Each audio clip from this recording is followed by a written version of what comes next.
Hello, we are Asteria Cansat team, and in this video we will present our project and all the progress we've made so far. We as Asteria are a team of S6, so the equivalent of 11th grade students from the European School of Brussels 1 located in Uccle.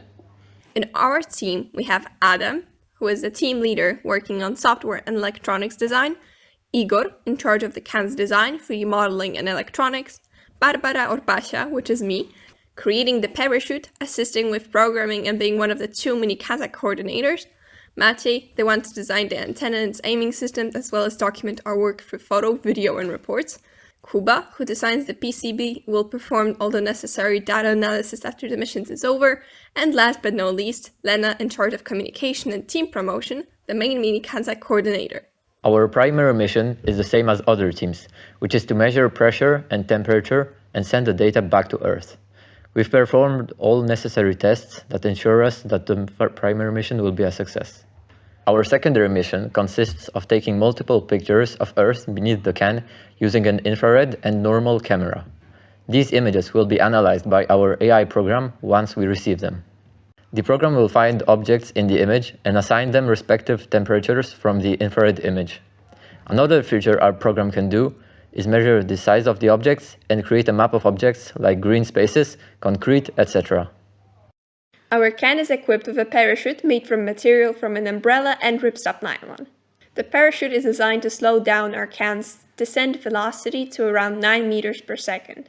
It's connected to the can using 3 2mm polyamide strings, which pass through channels in the parachute for additional reinforcement, which means the string's strength is less compromised. The can is made out of PLA plastic supported by 3 metal rods, together composing a rigid and stable structure.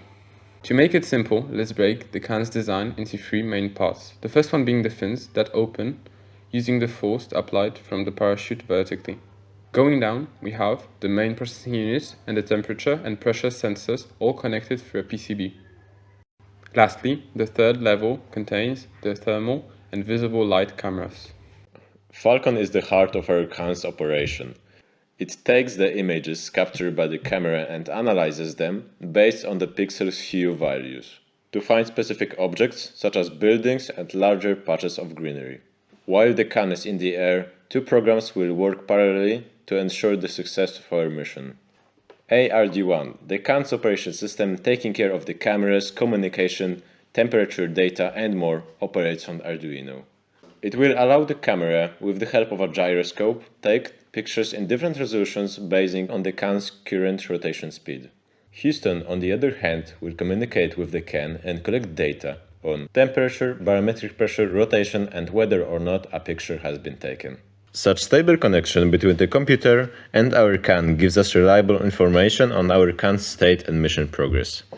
The UI, to be operated on ground station, takes measurements, altitude, position images, received by Houston, and shows them in an easy-to-understand format, allowing for deeper analysis to be done after missions end. As a result, we will get a map of objects, along with their temperatures, their sizes, and placement in the visible terrain. Our project couldn't be done without a ground station. The setup we designed consists of an antenna, a camera, and a laptop. The antenna is mounted onto the camera, which is in turn mounted onto a tripod. The antenna's mount elevates it, which gives us space for the cable to go through, and it decreases the twisting force on the driven element.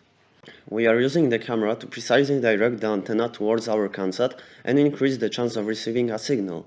The setup is in balance when pointed straight up, requiring less force to operate. The camera will also be used to record the whole flight and see in real time the performance of external elements like the parachute and fins. To spread awareness about Cansat, we decided to create, in cooperation with Team Shishka, a competition for younger classes from 8th grade from our school, a competition that we called Mini Cansat. Participating students must create a parachute from easily accessible materials that can successfully protect the fall of a chocolate egg. To show their progress, the teams will have to submit a report presenting their team and the work they've done. 3 of the teams that will impress us the most with their reports and work will participate in the final stage, where they will compete to win a small reward. Furthermore, to promote our team, we are running an Instagram account, a YouTube channel, and gave an interview for our school magazine.